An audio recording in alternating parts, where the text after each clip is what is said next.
तुम्हाला काय पाहिजे, नगरसेवक व्हायचं, आमदार व्हायचे, खासदार व्हायचे, मंत्री व्हायचे, मुख्यमंत्री व्हायचे, पंतप्रधान व्हायचे, राष्ट्रपती व्हायचे, की माझ्या राज्याला, माझ्या महाराष्ट्र धर्माला आणि माझ्या हिंदुत्वाला आणि माझ्या देशाला जपायचं आहे, हे पहिले ठरवा आणि हे मग माझ्याकडे या. मंत्रीपद पाहिजे असेल, नाहीये माझ्याकडे, माझ्या रिकामे आहेत. आमदारक्या, खासदारक्या उमेदवारी देऊ शकेन, पण काम आपण काय करतोय. जसं राजाभाऊ झाले ना खासदार, कोणी तुम्हीच मेहनत घेतली. पण मला काही पाहिजे हे जर का कोणाच्या मनात असेल तर त्याच्यासाठी माझ्याकडे काही नाही. पण आपण मिळून माझा महाराष्ट्र जपणार असू तर माझ्यासोबत या, माझ्याकडे खूप काही आहे, खूप काहीतरी. म्हणजे साधी गोष्ट आहे की मध्ये मी बघितलं, आता मला वाटतं सकाळपासून आजपर्यंत बरेच मार्गदर्शन झाले. एक फक्त मुद्दामून मी त्याचा फोटो काढून आणलाय की आपली तयारी कशी पाहिजे. मला वाटतं विनायकजी तुम्ही सगळे याचं मार्गदर्शन केलं ना,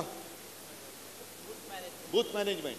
ही माझ्याकडे भारतीय जनता पार्टी महाराष्ट्र बूथ समिती गठन तपशील हे मुंबईचं आहे. आपली सुद्धा लोक असतात तो इकडे तिकडे, असं काय नाही की त्यांचीच लोक आपल्याकडे असतात. त्यांच्यात पण काय चाललंय मला रोज कळत असतं. तर त्यांनी कसं केलं, मांडणी कशी केली मुद्दामून सांगतो.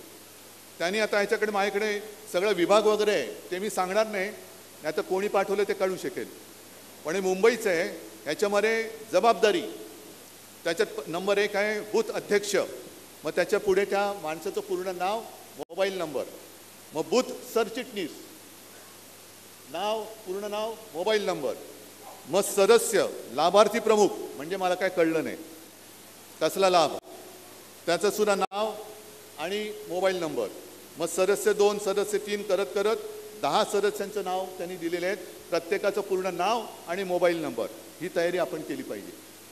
आणि पुढे सूचना आहे की 12 सदस्यांमध्ये किमान 3 महिला प्रतिनिधी असाव्यात, त्याच्यामुळे तुमच्यावरती पण जबाबदारी असणार आहे. नंतर किमान 1 SC आणि ST प्रतिनिधी असावा, ही त्यांची मांडणी आहे. आणि या मांडणीने ते पुढे चाललेले आहे. म्हणजे EVMचा घोटाळा आहे, जरूर आहे, योजनांचं गारूड नक्की आहे, पण त्याचबरोबरीने बूथ मॅनेजमेंट हे फार महत्त्वाचं आहे. बोगस वोटिंग, तुम्ही खात्रीपूर्वक सांगता तुमच्याकडे एक सुद्धा बोगस मतदान झालं नसेल. पण जर का आपले बूथ प्रमुख आणि पोलिंग एजंट, त्यांना आपण ट्रेनिंग दिलं, आपले होते, पण बूथ प्रमुख एवढ्यासाठी पाहिजे की तो यादीतल्या प्रत्येकाला नावानिशी चेहऱ्या सकट ओळखणारा पाहिजे. आणि त्या टीममधला एक जर का माझा पोलिंग एजंट असेल तर त्याला कळलं पाहिजे मतदानाला आलेला माणूस हा त्या मतदार यादीतला आणि नाव आणि त्याचा चेहरा जुळतोय. कार्ड बोगस मिळू शकतो, चेहरा अजून बोगस मिळत नाहीये. हा एवढ्या पातळीपर्यंत ही लोक गेलेली आहेत, आपल्याला सुद्धा त्याच पातळीपर्यंत जावं लागेल. आणि पुढे काय करायचं मी तुम्हाला सांगितलेलं आहे.